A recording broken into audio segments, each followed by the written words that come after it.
എന്റെ വില അള്ളാഹു നിശ്ചയിക്കുന്നത് എന്റെ പെണ്ണിനോട് ചോദിച്ചിട്ടാണെങ്കിൽ ഒരു മനുഷ്യന് ഈ ലോകത്ത് നേടാനുള്ള ഏറ്റവും വലിയ സമ്പാദ്യം നല്ല സ്വഭാവത്തിന്റെ ഉടമയാവുക എന്നുള്ളതാ. നാട്ടുകാർക്കിടയിൽ നല്ലവനായാൽ പോരാ, കെട്ടിയ പെണ്ണിന്റെ മുൻപിൽ നല്ലവനാകാൻ പറ്റണം.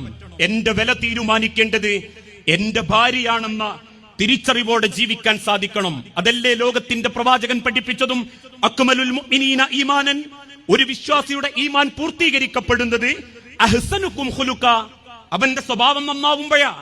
ഇന്ന് പല ഭാര്യമാരും പരാതി പറയാറുണ്ട്, ആള് നല്ല ദീനിയ, കോലത്തിലും ചിഹ്നത്തിലും പള്ളി പോകുന്നതിലും, പിന്നെന്തേ അവന്റെ സ്വഭാവത്തിലുള്ള പ്രശ്നം?